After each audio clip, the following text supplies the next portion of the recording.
Eu quero compartilhar com vocês uma palavra que o Senhor tem inquietado o meu coração nesse tempo e acredito ser oportuna para nutrir o nosso espírito e a nossa alma. Faz 51 anos que eu me deparei com esse texto bíblico. Eu tinha 9 anos na época. E quando eu li esse texto que eu quero compartilhar com vocês, me trouxe muito impacto. Eu tinha 9 anos quando eu consegui ler a Bíblia toda, de Gênesis e Apocalipse. E quando eu cheguei nesse personagem, eu fui extremamente impactada pela história dele, porque na verdade a história dele se resume numa frase. E eu quero compartilhar com vocês. Põe para mim, por gentileza, o texto sagrado. Aliás, deixa eu perguntar, quem aqui trouxe Bíblia? Bíblia! Bíblia. Isso aqui é Bíblia.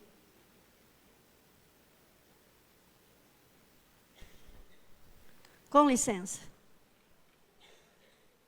Vai bater, pastora? Não, vou ensinar. Isso aqui não é Bíblia. Isso aqui não é Bíblia. Isso aqui é um celular, um telemóvel, como diz os portugueses. Isso aqui é um instrumento de trabalho, aqui tem tudo quanto é aplicativo. Isso aqui não é Bíblia. E como aplicativo, ele contém a Bíblia. Parabéns, Pedro. Você trouxe a sua Bíblia, que coisa linda. Então eu vou pedir de novo, quem trouxe a sua Bíblia?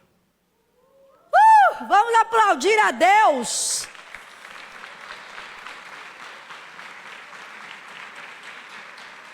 Principalmente se você tem filhos pequenos, crianças, traga a Bíblia.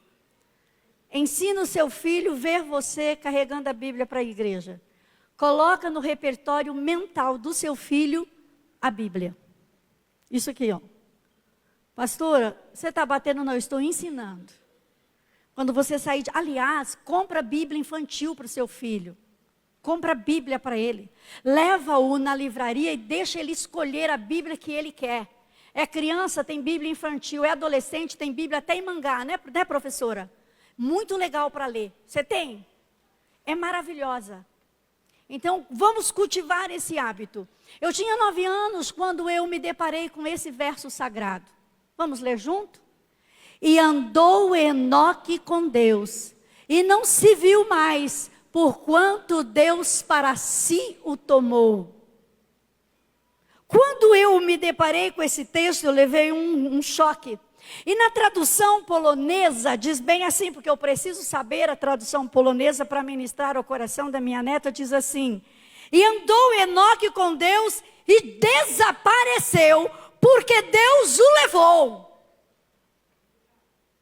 Sabe o que eu quero? Eu quero que você anda tanto com Deus que você vai desaparecer. E aí então Gálatas vai ser uma verdade na sua vida quando o apóstolo Paulo diz, não mais vivo eu, mas Cristo vive em mim. E as pessoas vão olhar para mim, para você e vai falar, Eliette andou tanto com Deus que ela desapareceu. Aleluia.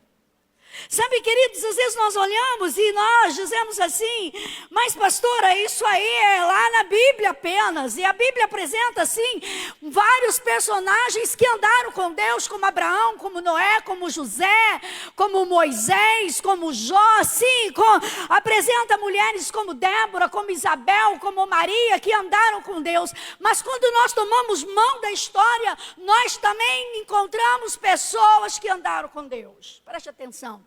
No ano 51 depois de Cristo, havia um homem chamado Bartolomeu.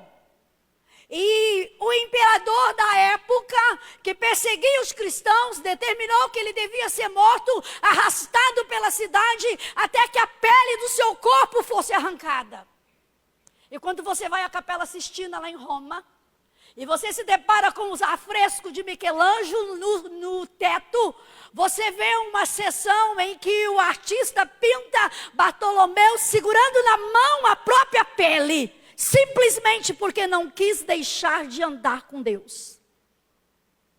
E se você continuar caminhando pela história, você vai se deparar no ano 203, duas mulheres depois de Cristo, Perpétua e Felicidade. Perpétua era de uma família muito rica, ela era patroa, e Felicidade era empregada. Conheceram a Jesus, decidiram caminhar com Jesus, decidiram andar com Jesus. O pai de Perpétua disse: abandone o cristianismo, pare de andar com Jesus, porque vai lhe custar a vida. Ela disse: eu prefiro morrer a abandonar o meu Salvador.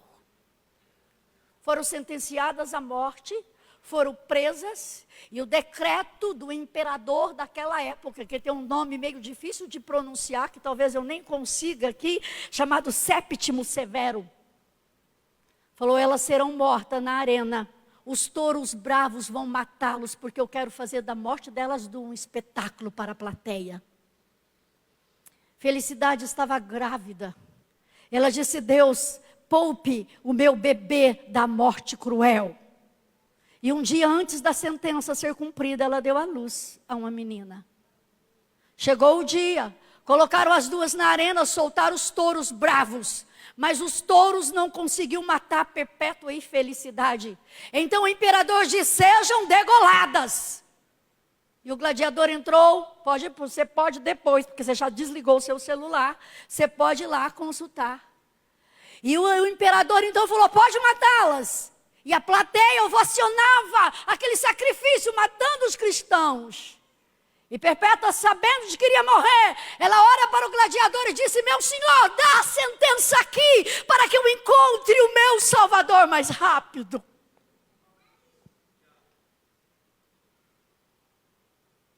Ah, pastora, foi no ano 203. Eu vou te falar de um missionário. Cadê o Josué? Aqui na divisa da Venezuela. Com a esposa doente, enferma, deixou tudo. A base é rodeada pelos soldados daquele governo, com os pés em bolhas, que anunciam o evangelho. Por amor a Cristo, andando com Deus. E se você olhar para o século XIX, eu ainda era criança e eu assisti um programa na Rádio Transmundial. Quem conhece? E naquela rádio eu ouvi uma história, até que a literatura foi lançada em 1988, um livro chamado O Apóstolo dos Pés Sangrentos, Sundar Singh. Presta atenção no que eu vou dizer. Século XIX, nasceu em 1888, uma família no norte da Índia, uma família toda do hinduísmo. Esse menino revoltado porque perdeu a mãe quando entrava na adolescência, se rebelou contra Cristo, contra Deus e o cristianismo, queimou o Novo Testamento em praça pública. O pai o levou para um mosteiro de hindus e disse: você vai ficar aí.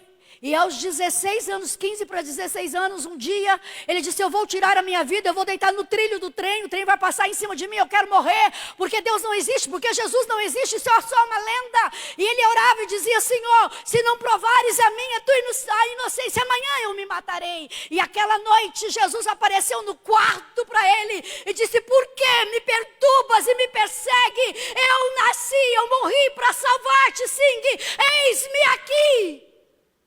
Ele se converte e então ele se transforma, é um livro, compra e leia, O Apóstolo dos Pés Sangrentos. Sundar Singh andou tanto com Jesus, no norte da Índia, ele ia para o Tibete, ele ia para o Nepal, ele ia para aqueles países ali, foi para a Inglaterra, foi batizado e tornou-se o apóstolo dos pés sangrentos, porque ele disse: eu não sou digno de caminhar como meu Jesus, mas eu vou abandonar tudo que tenho, eu não quero casa, eu não quero riqueza, eu não quero bens, eu não quero nem calçados, porque eu quero andar com ele. E ele começou a andar com Cristo, e a passar nas aldeias da Índia, evangelizando, e aqueles pés descalços iam sangrando, e ele fazia um rasto, por isso o apóstolo dos pés sangrentos. Em 1929 ele desapareceu e ninguém sabe onde ele foi parar. Os anos se passaram, missionários foram visitar aquelas aldeias, e quando eles apresentavam a Jesus, eles diziam: ele já passou por aqui, nós o conhecemos. Aí eles diziam, não, mas ele nunca veio aqui pessoalmente. Eles diziam, ele já passou aqui. Ele fez refeição conosco, nós demos pouso. E quando eles chegaram numa aldeia lá do norte da Índia, dizendo que Jesus veio para salvá-lo, uma senhora disse, eu tenho um retrato dele. Eu sei quem é Jesus. E sabe o que ela fez? Buscou entre as coisas guardadas um retrato de Sundar Singh. Porque para ela ele era muito parecido com Jesus. O apóstolo dos pés sangrentos. Ninguém sabe o fim de Sundar, mas ele deixou um legado. Sabe, queridos, eu sei que eu e você queremos muito andar com Deus. Queremos ou não queremos? Queremos. Eu sei que no meu e no seu coração há um clamor. E quantas vezes nós, de joelhos dobrados, lágrimas nos olhos, nós dizemos, Senhor, eu quero fazer como Enoque. Enoque que é citado só 7 vezes na Bíblia, 4 no Antigo Testamento, 3 no Novo Testamento. Está em Hebreus 11, na galeria dos heróis da fé. E às vezes nós dizemos, Senhor, como eu quero andar com o Senhor, como eu quero ser íntimo do Senhor, como eu quero relacionar com o Senhor. Aí chega no final do ano, no culto da passagem do ano, nós fazemos promessas e propósitos e propósitos e promessas. Esse ano vai ser diferente, esse ano eu vou ser mais crente, esse ano eu vou ser mais fervoroso, esse ano eu vou andar com Deus, esse ano eu vou ser dizimista, esse ano eu vou para uma célula, esse ano eu vou desenvolver meu ministério, esse ano. E o tempo vai passando e a gente, na maioria das vezes, não conseguimos. E Deus ministrando ao meu coração, eu quero falar um pouquinho com você sobre essa batalha que nós enfrentamos. Há um desejo no nosso coração de querer andar com Ele, de querer ser parecido com Ele. Mas nós encontramos alguns empecilhos nessa jornada. Eu não estou aqui para te exortar, eu estou aqui para te motivar. E se você estiver alinhado, já andando, glória a Deus, que essa palavra seja preventiva. Mas se você quiser fazer uma introspecção e uma reflexão na sua vida com Ele, eu quero que você pare para pensar, porque as portas das nossas igrejas parou de ser a porta da conversão e está se tornando a porta da conveniência. Eu vou porque eu preciso, não porque eu amo. Eu vou porque eu necessito, não porque eu amo. E eu, e você. E nós corremos esse risco de achar que estamos andando com Ele e nós não estamos. Nós saímos da condição de adorador e entramos, como diz o nosso querido pastor, na condição de consumidores. Mas Deus não nos chamou para ser consumidores, Ele nos chamou para andar com Ele. Mas como está difícil? Eu sei que está difícil, é difícil para mim também. Porque todo dia o pecado vem, me chama. É muito difícil. O que você vai falar, pastora? Eu vou falar de alguns empecilhos. Poderia falar de vários, mas de 3 deles. Empecilhos que nos impedem de andar com Deus, como nós desejamos. E de tê-lo como Senhor na minha vida, na sua vida. O primeiro deles, querido, é a tirania do urgente. Nós estamos vivendo numa geração que tudo que Ele quer é para ontem ou para hoje. É para o agora. E nós trazemos isso para a nossa vida com Deus. Nós trazemos isso para a nossa vida com Deus. Parece que nós não aprendemos nada com a pandemia. Porque caminhar com Deus há uma linha no tempo de um processo que você vai, porque a vereda do justo é como a luz da aurora que vai brilhando mais e mais até ser o dia perfeito. Porque caminhar com Deus é como diz o profeta Oséias: conheçamos e prossigamos em conhecer o Senhor nosso Deus. E às vezes eu e você não temos paciência, porque para nós relacionarmos com Deus é através da oração, é através da leitura bíblica, é através do jejum, é através da entrega, é através do despojamento de tudo aquilo que nos prende. Então uma tirania do urgente vem para nós e nós estamos desesperados. Nós fazemos até uma lista: eu vou fazer isso, vou fazer aquilo. Mas os deveres, o lazer, a preocupação, a lista vai aumentando. E quando chega lá para o mês de abril, o mês de maio, nós já estamos deixando de cumprir a nossa lista de propósitos. E Deus me traz aqui para dizer para mim e a você que é tempo de nós refletirmos. Sabe por quê? Nós estamos sendo engolidos pela tirania do urgente.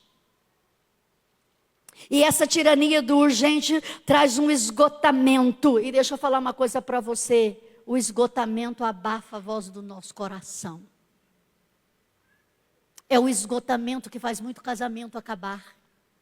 É o esgotamento que faz muitos relacionamentos se frustrarem. Inclusive o meu e o seu relacionamento com Deus. E aí quando esse esgotamento chega em mim, o meu coração se silencia.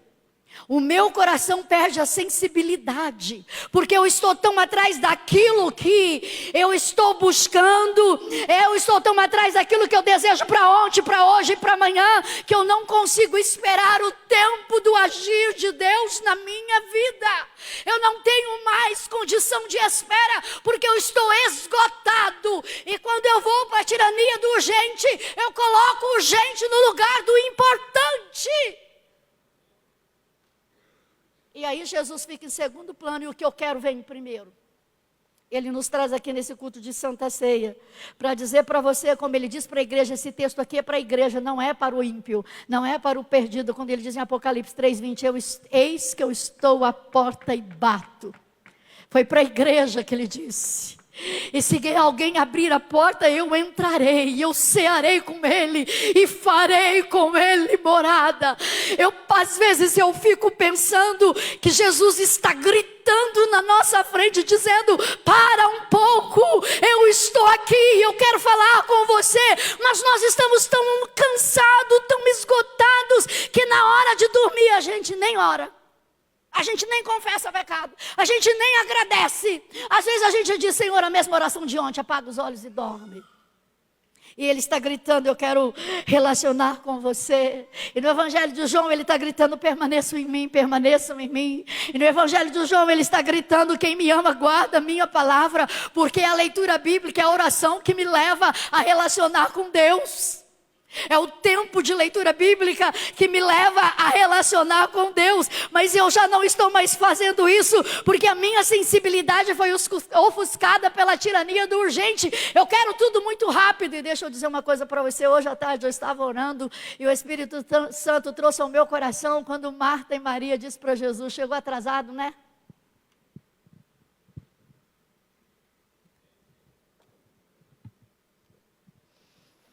Às vezes a gente diz até isso para Jesus, o senhor não está vendo? Não, o senhor está chegando atrasado. Não é que ele está chegando atrasado. Ele quer ensinar para mim e para você, como ensinou para Davi no Salmo 40. Esperei com paciência no Senhor. E ele se inclinou para mim. Ele ouviu. Atitude mecânica, todo mundo ouve. E aí Davi completa. E ele me escutou.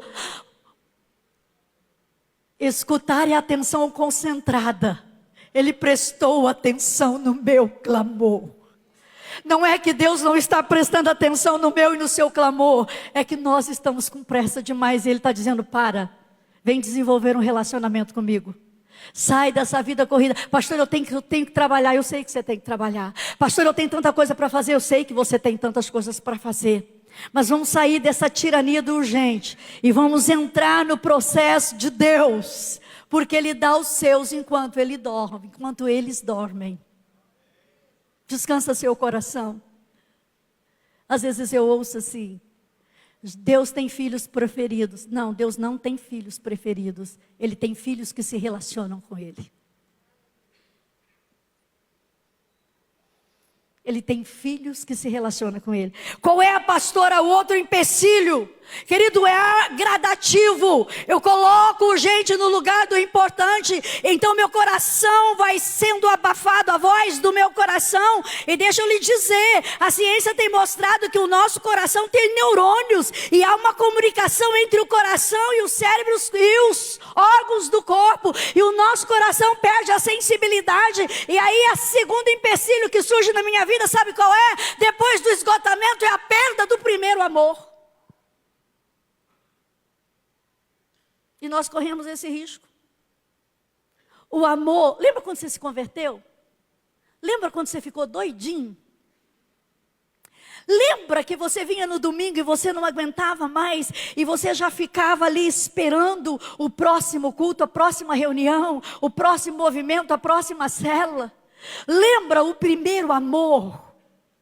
Ou você já não lembra mais do primeiro amor? Deus me traz aqui para que você acesse no seu repertório mental quando você se converteu. Aquele primeiro amor que você estava lá no óleo, que você chorava, que você clamava, não precisava muito. E a gente perde o primeiro amor. Vai doer um pouquinho, mas eu preciso falar. E quando a gente perde o primeiro amor, a gente coloca a estrutura no lugar da presença. A estrutura passa a ser mais importante do que a presença. Explica, pastora, isso aqui é estrutura. Isso aqui é estrutura. Presta atenção. A igreja foi crescendo, os nossos irmãos batistas criaram o cantor cristão. Estrutura. Os irmãos assembleianos criaram a harpa cristã, estrutura para facilitar a letra da canção. Os renovados presbiterianos, inário, aleluia, estrutura, revistinha, estrutura, teclado, estrutura, tudo isso é estrutura. Luzes, estrutura, fumacinha, estrutura, banco, estrutura, ar-condicionado, estrutura. E então nós temos uma geração em que a estrutura vem antes da presença. Por isso alguns dizem, se não tiver o que eu quero, eu não exerço o meu ministério.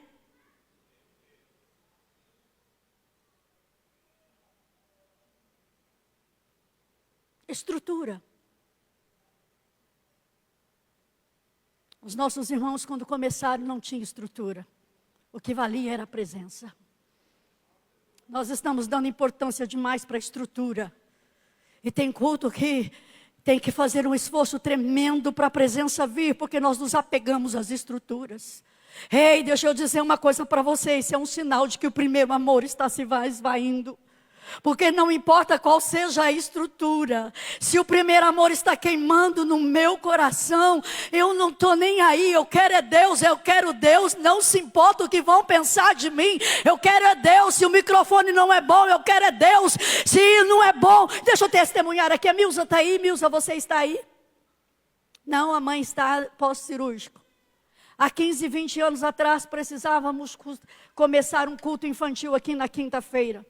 Marli lembra disso, não tínhamos estrutura nenhuma, não tínhamos material didático, não tínhamos carteiras adequadas, não tínhamos quadros na sala, não tínhamos ar-condicionado, não tínhamos nada, tínhamos as salas e péssimas cadeiras. E o Espírito Santo falando conosco, abra um culto infantil na quinta-feira, porque havia uma promessa no culto de quinta-feira. Quando chegamos aqui, o primeiro culto de quinta-feira tinha 25 pessoas, contando eu, o pastor Jair e a Poliana, com 1 ano e 9 meses. Deus levanta um profeta no primeiro banco e diz, eu farei milagre na quinta-feira, de tal modo que mudarei a cor dos olhos daqueles que creem.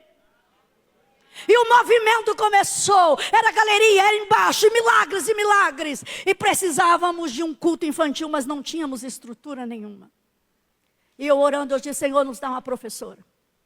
Procuravam, não vou, não tem estrutura. Falei com a Milza, eu tenho um desafio para você. Precisamos de um professor para dar aula para as crianças, não temos nenhuma estrutura. Ela disse, não sei dar aula, não tenho material didático, mas se o reino precisa, eis-me aqui. O culto que de quinta-feira, Kids começou com a Milza, só com uma Bíblia. Irmãos, isso é presença. Não bote desculpa em estrutura para você não adorar. Não bote desculpa em estrutura para você não se render. Pelo amor de Deus, eu quero que você entenda. Quando a gente valoriza a estrutura, é porque o nosso primeiro amor está se esvaindo. E a gente está deixando a presença de lado. Tudo isso que eu falei é importante, mas não pode ocupar o lugar da estrutura, da presença. A estrutura não pode ocupar o lugar da presença. presença. Ei, deixa eu lhe dizer uma coisa para você que está aqui sentado me ouvindo, meu irmão, que foi clavado e comprado pelo sangue do Cordeiro. O que vai te garantir lugar, aquele dia ele dizer: vinde benditos do meu Pai, possuir por herança o reino que eu vos tenho preparado, é quem colocou a presença em primeiro lugar. E é por isso que nós temos tanto crente nômade, porque o primeiro amor se esfria, e aí a estrutura parece: não vou ficar aqui não, eu vou para um lugar em que a estrutura é maior. Aí o vazio começa a aumentar, e aí os crentes precisam de culto dopaminérgico. Eu tenho que ter um arrepio. Eu tenho que acessar a região mesolímbica, né, Cid? Para disparar dopamina no meu corpo. Essa igreja não me oferece mais, eu preciso mudar. Isso é dopamina, irmão. Isso não é presença. Presença está em arrependimento, contrição, quebrantamento, unidade, comunhão, alegria, voluntariedade, liberalidade. E eu e você não precisamos de estrutura para adorar, porque Jesus respondeu a maior dúvida da mulher samaritana em João capítulo 4. Senhor, há uma dúvida aqui. Uns falam que é no templo, outro fala lá que é em Gerezim. Ele diz: os verdadeiros adoradores adorarão o Pai em espírito e em verdade. Agora segura aí, irmão. Quando você vai para o Apocalipse, nas 7 igrejas ali, João escrevendo, quando chega no capítulo 2, ele escreve para uma mega igreja, a igreja de Éfeso, e vai falando: vocês são demais, vocês rejeitam as heresias, eu reconheço o vosso labor, o vosso trabalho, mas eis que eu venho contra vocês, que abandonaste o primeiro amor. Hoje é dia de sacramento. Hoje é dia de reflexão. Hoje é dia de olhar para mim e dizer: Senhor, não deixa o primeiro amor acabar aqui. Não deixa. Lembra quando você chorava só de abrir a Bíblia? Lembra quando você entrava lá e você já ficava quebrantado? Lembra? Que não importava quem era o pregador, se ele falava: nós fomos, nós voltemos, nós fiquemos. Não importava, porque era presença.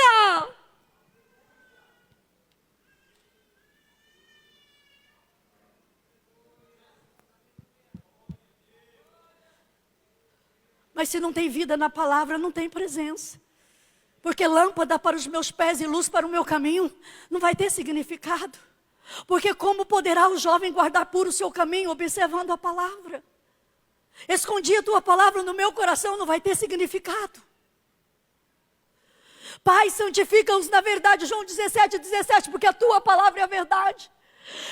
Romanos 1,16, eu não me envergonho do evangelho, porque o poder para transformar não vai ter significado, porque o meu coração já não queima mais, já não arde mais. O primeiro amor se foi, eu só quero estrutura. Ei, deixa eu dizer uma coisa para você que está sentado aí: a estrutura é boa, mas ela não te leva a lugar nenhum. Ei, líderes aqui da primeira IPRM, a estrutura é boa, mas ela pode te afundar. Ei, diáconos, ei, presbiterato, ei, equipe pastoral, ei, Eliette Lara, ei, redes presentes aqui que desenvolve ministério, ei, ministério de louvor. A estrutura é ótima, mas ela não nos leva a lugar algum se não tiver a presença. Pode ter técnica, pode cantar lindo, pode pregar lindo, pode fazer tudo perfeito, mas se não tiver a presença, querido. E quando o amor vai se esfriando, só o culto da ceia tá bom. Não tá bom não, irmão.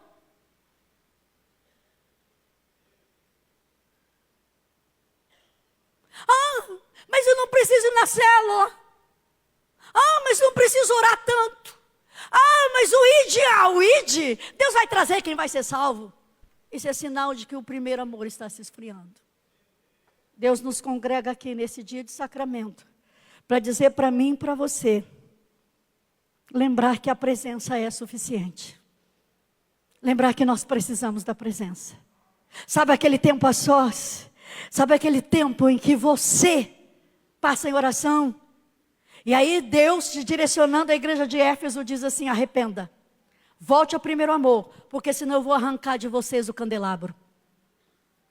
Tabernáculo, o pátio, a pia, o altar do holocausto, o lugar santo, o candelabro, o altar de incenso, a mesa com os pães da preposição, 12 pães que simbolizavam as 12 tribos de Israel. E o candelabro aceso com as suas 7 hastes, dia e noite sem parar. Porque iluminava para que o sacerdote pudesse ali oferecer o incenso no lugar santo. E Deus diz, eu tenho porém contra ti, que deixaste o primeiro amor. Arrependam-se, volta para o primeiro amor, senão eu vou tirar o candelabro de vocês. O que era o candelabro? Era a luz. Ou seja, a igreja vai perder a função de iluminar. O que era o candelabro? Era a presença do Espírito Santo. Eu vou tirar isso de vocês, vocês não vão ter mais função na terra. Arrependam-se e volta para o primeiro amor. É sério, irmãos. É sério. É muito sério. Deus nos traz aqui para nós voltarmos ao primeiro amor. Eu quero que você olhe para você nesta noite e diga, Senhor, eu quero voltar para o primeiro amor. Eu quero voltar para o primeiro amor, porque esse vazio que você está aí, a cada dia aumentando dentro do seu peito, que você tem que ficar buscando um evento para se satisfazer, é um sintoma de que o primeiro amor em você está se esvaindo. E eu, Eliette Lara, preciso perguntar para mim todo dia, Senhor, eu estou alinhado à tua vontade, eu estou cumprindo o meu chamado. Porque quando o primeiro amor arde aqui na gente, não tem quem nos segura. Se você assistir um culto na África, 6 a 8 horas, o sol, calor de 50 graus. E eles dançam, e eles cantam, e eles louvam, e eles adoram. Sem instrumentos, sem estrutura nenhuma. Oh, amados do Eterno. Me compreenda a dor da minha alma nesta noite. Eu queria pregar para você que Jesus vai abençoar o seu coração, vai botar dinheiro na sua conta, vai trocar o seu carro, vai te dar saúde, mas tudo isso não vale nada se a presença não estiver conosco.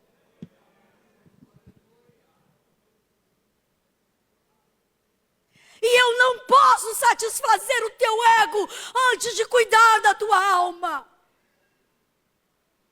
Eu fico olhando para Moisés.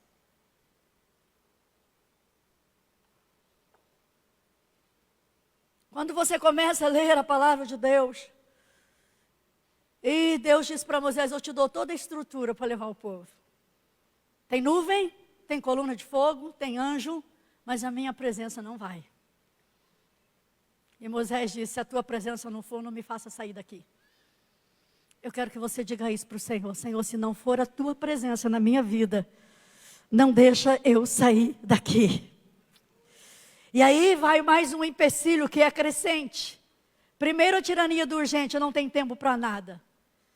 O urgente está me engolindo, eu estou esgotado. Eu não leio Bíblia, eu não oro, eu não jejuo, eu não vou no culto, eu não vou na célula. Eu só fico no culto online é para enfermo que mora longe. Pastora, a senhora é dura, eu vou dar conta da sua alma.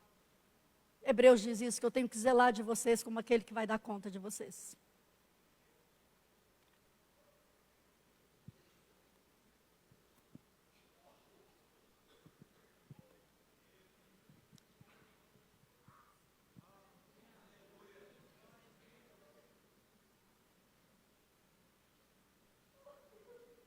E depois disso, amado, vem a crise de identidade.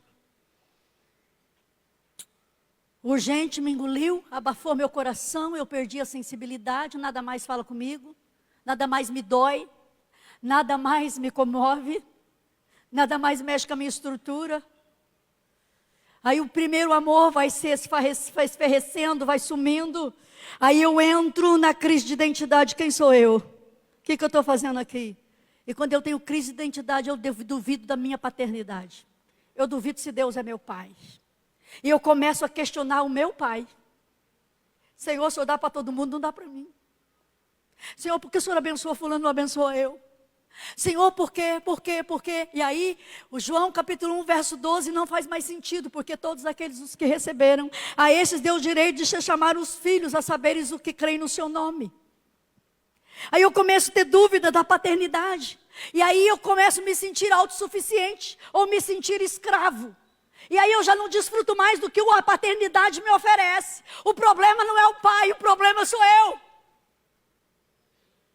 Porque o pai continua o mesmo, mas a crise se instalada em mim, porque eu perdi o primeiro amor. E aí, então quando eu perco esse primeiro amor, que eu entro nessa crise de paternidade, ou eu me sinto autossuficiente, ou eu me sinto escravo. E aí, então eu começo a entrar num ciclo vicioso de busca, de procura, mas eu não me encontro mais. E quando eu tenho crise dessa paternidade, eu não consigo desfrutar daquilo que Deus tem para mim. Porque quando eu tenho crise de paternidade, eu só fico olhando o que é negativo. Os meus olhos só estão naquilo que é negativo. E aí então eu fico vulneráveis a sentimentos nocivos, como o ciúme, como a rejeição, como o ódio.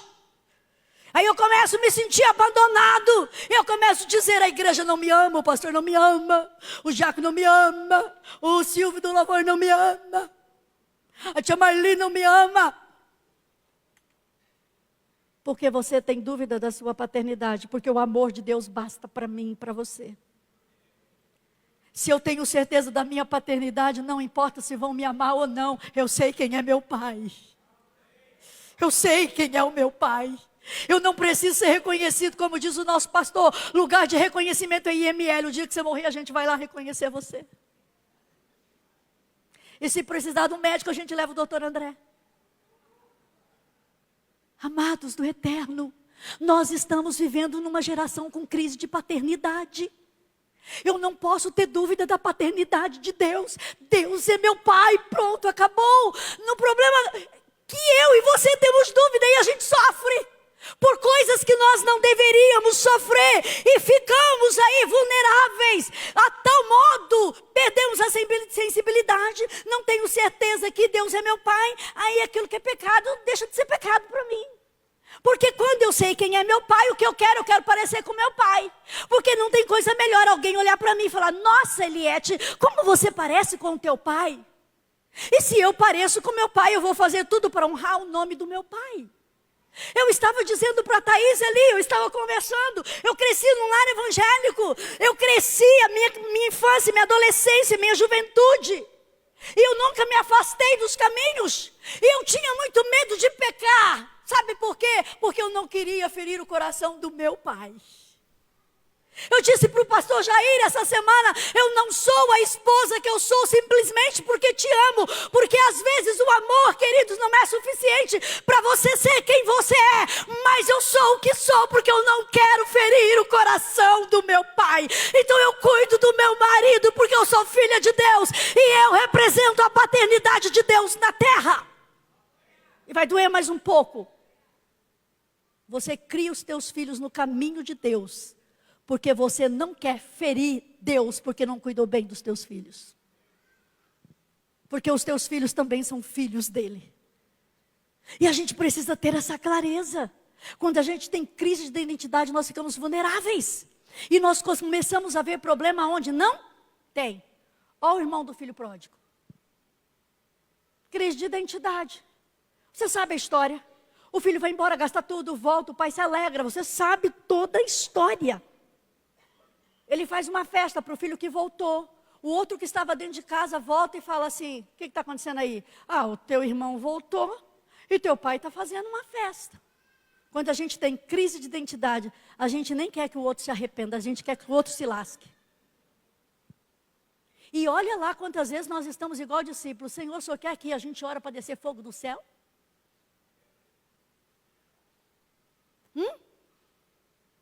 E aí o pai sai e diz, meu filho, você está comigo aqui todos os dias, o que é meu é teu.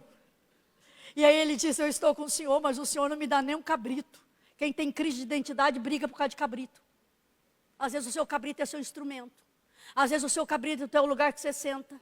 Às vezes o seu cabrito é que as coisas não saíram do teu jeito. Às vezes o seu cabrito é porque não te agradaram e você está brigando, arrumando confusão por causa de cabrito. Pelo amor de Deus! Pelo amor de Deus. Deus é teu pai, não mendiga amor. E Ele tem um céu repleto para você. Crise de identidade. Você quer ver uma coisa? Se você é presbiterianossauro rex como eu, que está na igreja há 500 anos, e que o amor começou a esfriar em muitos corações, aí você fala assim, engraçadinho, chegou ontem na igreja e já quer sentar na janelinha e dar tchau. Porque quem tem crise de identidade não celebra quando o pecador arrependido vem e toma assento nos lugares nobres. E no reino é assim. Papai pega o do final da fila e coloca no começo. E no reino é assim. Ele diz para Jairo, espera aí, tá? Porque no meu reino, imundo tem lugar. E atende a mulher do fluxo de sangue. E deixa eu falar uma coisa para você. Se você não tem crise de identidade, quando chegar alguém aqui ontem e começar amanhã já a trabalhar, você vai falar, glória a Deus. Mas no reino salvo e lavado pelo sangue do Cordeiro, você não vai dizer, eu estou aqui há 500 anos. Quem não tem crise de identidade celebra quando o pecador se arrepende. E eu profetizo nessa noite que gente que chegou aqui ontem vai ocupar lugares nobres nesse templo. Porque o Deus está olhando para o teu coração. Não é pelo tempo de conversão que eu e você temos não, queridos. E a gente precisa parar para pensar nisso. Queridos, quem tem problema...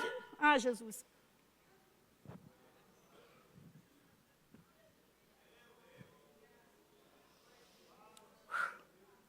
Quem tem problema de identidade vê problema até na promessa.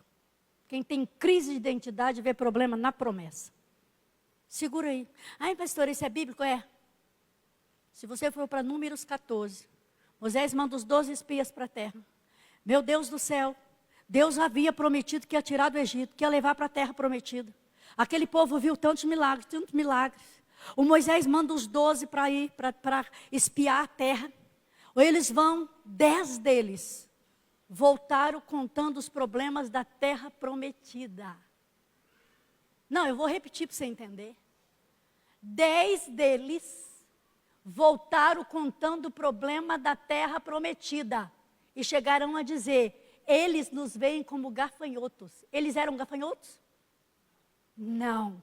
Eles faziam parte do plano estratégico de Deus para herdar a terra prometida.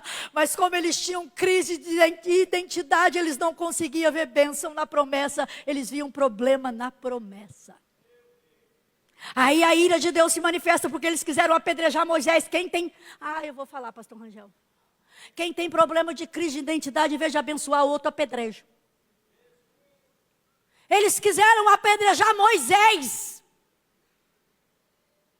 E a Bíblia diz lá em Números 14 que a glória de Deus se manifestou a tal ponto para impedir que Moisés fosse apedrejado pelos 10, pelo aquele povo. A ira de Deus se manifesta e Deus diz, deixa eu dizer uma coisa para vocês.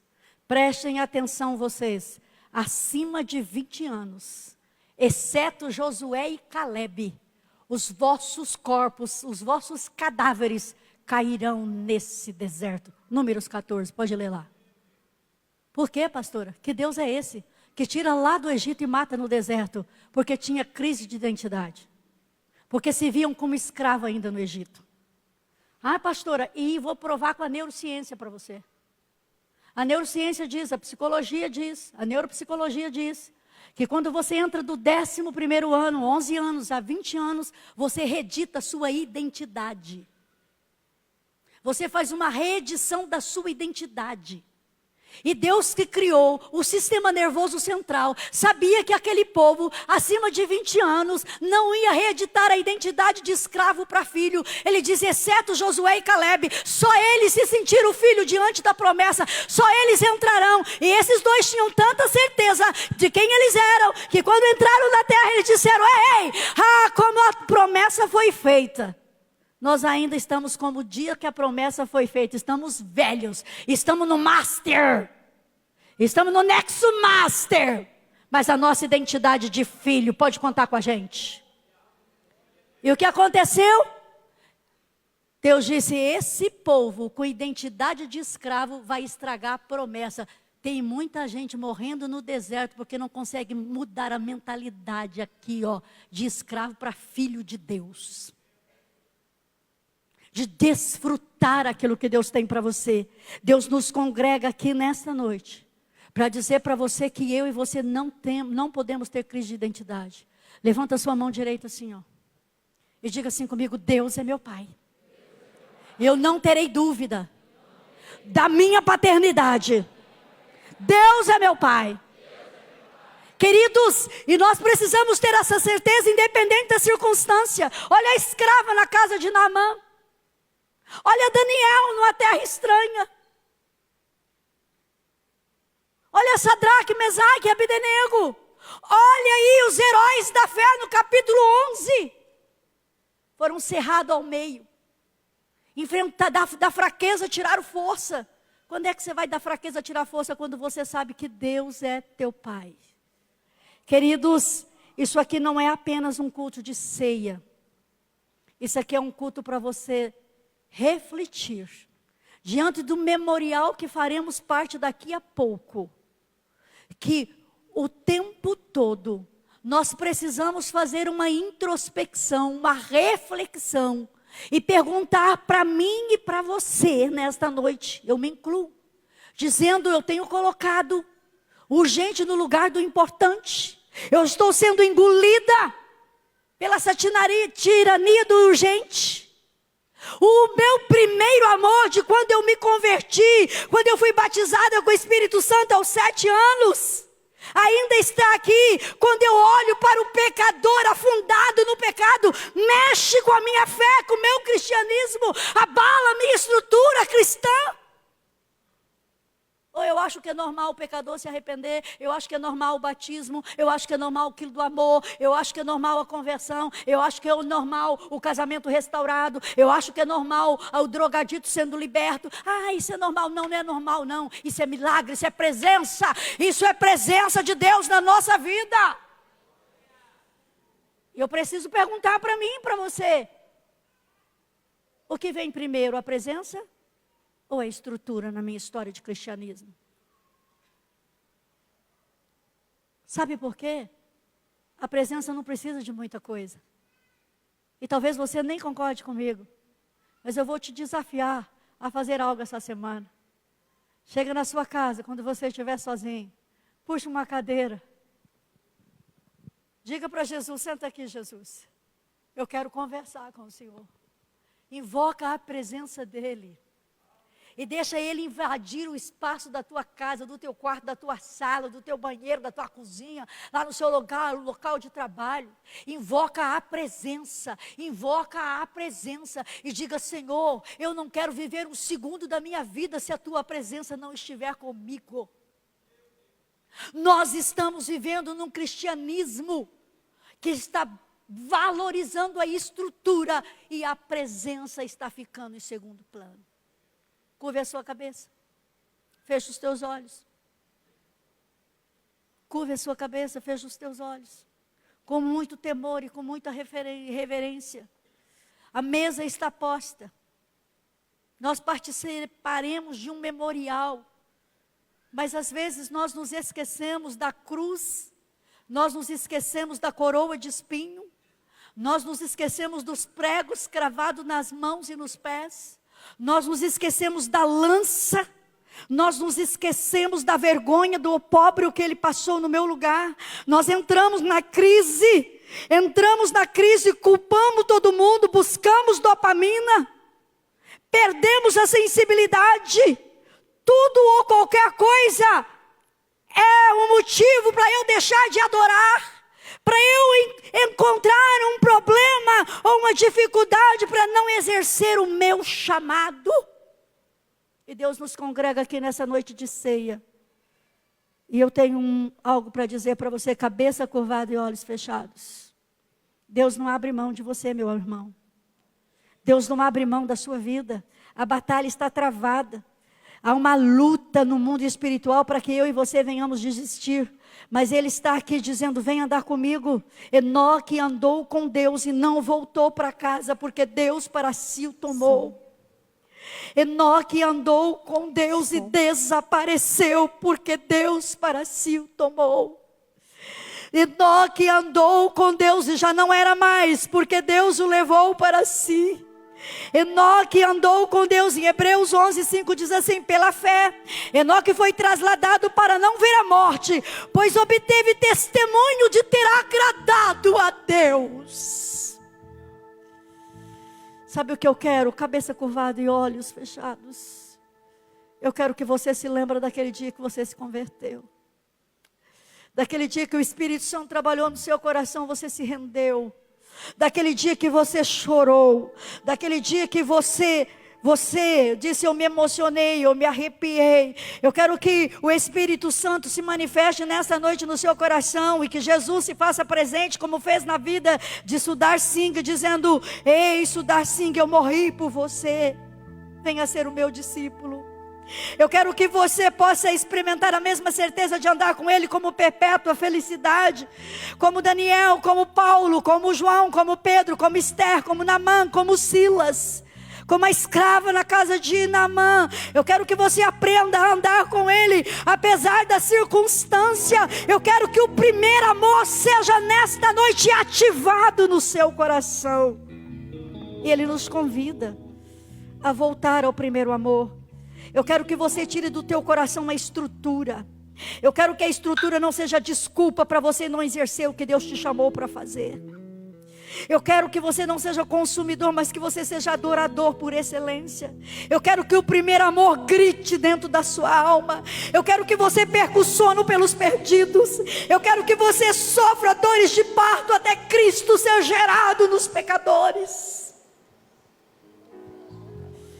Eu quero que o primeiro amor seja ativado no seu coração. Deus falou com você, falou: dobra o seu joelho. Não é só mais uma ceia. Não é só um cumprimento do ritual, meu irmão. Não é só eu tenho que ir na ceia porque eu estou obrigado. Não. Isso aqui não é obrigação, isso aqui é privilégio. Faz uma reflexão aí. Faz uma reflexão. Olha para a sua vida. Você esqueceu do primeiro amor? Ele quer ativar em você o primeiro amor. Eu vou dobrar os meus joelhos aqui. Eu quero que Ele te dê a oportunidade de fazer uma oração de confissão e se render aos pés dEle. Eu quero voltar ao início de tudo, encontrar-me contigo, Senhor. Oh, papai, quero rever meus conceitos e valores. Eu quero reconstruir. dá-nos esta oportunidade de refazer o caminho, Senhor. Vou regressar ao caminho. Aproveita esse momento para se Vou render. ver as primeiras obras, Senhor. Eu me arrependo, Senhor. Me arrependo, Senhor. Ouve a nossa oração, Senhor. Me arrependo, Senhor. Oh, papai, Eu quero voltar ao primeiro. eu quero voltar, amor, Senhor. ao primeiro amor. Eu quero voltar a Deus. Eu quero voltar ao primeiro amor, ao primeiro amor. Eu quero voltar a Deus. Eu quero voltar Nós queremos, ao Senhor. início. Queremos voltar ao início. de tudo. Quando enquanto nós chorávamos só de abrir a Bíblia, em que cada culto era uma celebração, em que cada oportunidade, Senhor, nós nos rendíamos. Nós queremos rever os nossos conceitos, nossos valores. Nos ajuda a reconstruir o caminho de volta para a presença, Senhor.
De joelhos dobrados, fazendo aqui uma confissão diante do Senhor. Quantas vezes nós deixamos de andar com o Senhor por causa do urgente, colocamos o urgente no lugar do importante, negligenciamos o tempo de oração, o jejum, a leitura bíblica, a devoção, a adoração, a entrega. Colocamos o nosso lazer como mais importante do que a nossa vida contigo. Senhor, quantas vezes o primeiro amor não falou mais alto no nosso coração. Nos acostumamos tanto com a vida do cristianismo que a porta tornou conveniente, não de conversão, Pai. E nós estamos aqui dobrados, quedados diante da Tua santidade, e dizendo ao Senhor que por muitas vezes até enfrentamos crise de identidade, porque duvidamos da Tua paternidade, Pai. E por duvidar da Tua paternidade não desfrutamos daquilo que o Senhor tem para nos dar. Mas nós estamos aqui arrependidos, como filhos que carecem, que necessitam. Eu e os meus irmãos nos curvamos diante da Tua santidade, dizendo: Senhor, eu arrependo, eu me arrependo, eu me arrependo, eu me arrependo. Às vezes que coloquei a estrutura no lugar da presença, às vezes que dei mais valor à estrutura do que à presença. É noite, Senhor, de memorial. É noite de examinarmos a nós mesmos e participar do corpo e do sangue. É noite de relembrar o sacrifício na cruz do Calvário. É noite de entrega. É noite de entrega. Olha para mim, olha para os meus irmãos, olha para toda a liderança, a nossa equipe pastoral, a nossa diaconia, as nossas lideranças de rede, todos aqueles que exercem liderança nessa casa. Olha, Senhor, para o ministério de louvor, olha para os nossos professores, olha, Senhor, para todas as redes de liderança desta casa, olha para nossas células, olha para os nossos lares hospedeiros, olha, Senhor, para nós com misericórdia. Nós não queremos ver problema na promessa. O nosso chamado é uma promessa. O Senhor nos chamou. Somos um corpo, cada um com uma função. E o Senhor confiou em nós funções para que esse corpo seja saudável. E quantas vezes, por crise de identidade, nós temos problema no chamado que o Senhor nos deu. Eu me arrependo, Senhor, os meus irmãos se arrependem. E nós queremos voltar ao primeiro amor. Porque nós queremos chorar quando a Bíblia for lida. Nós queremos chorar na hora do louvor. Nós queremos chorar na hora da oferta. Nós queremos chorar na hora de entregar os nossos dízimos. Nós queremos chorar com aqueles que sofrem. Nós queremos chorar no dia do batismo, quando as almas nascerem de novo. Nós queremos chorar quando alguém se manifesta por decisão a Cristo. Nós queremos chorar com os que choram, Senhor. Nós queremos chorar com a família enlutada, com a família enferma. Nós queremos, ó Deus, chorar pelos perdidos, que foram feitos a tua imagem e a tua semelhança. Nós queremos valorizar a presença, porque a tua presença nos dará condições, ó Deus, de derrubar muralhas. Dará condições de vencer o pecado, a concupiscência da carne. A tua presença nos capacitará para viver de glória em glória e sermos parecidos contigo. Senhor, não é mais uma ceia, mas um memorial. Não é apenas isso. É quebrantamento, é choro, é arrependimento, é renovação de propósitos. Aqueles que estão renovando propósitos nessa noite, sela na eternidade, Pai. E olha para o teu povo. E queremos confessar publicamente que nós queremos andar contigo como Enoque andou, como Sudar Singh andou, como Perpétua e Felicidade andou, como Bartolomeu, que teve a pele arrancada por andar contigo, Pai. Que não seja morte, que não seja o futuro, nem o porvir, nem a guerra, que não seja causa alguma que nos afaste do teu amor, Senhor. Fica conosco e nos dê graça. Ajuda-nos nesta caminhada, para que vivamos aquilo que o Senhor tem escrito para a nossa história. Nós aqui da primeira IPRM declaramos que o Senhor é o Deus da nossa vida. Oramos em nome de Jesus Cristo. Amém, amém.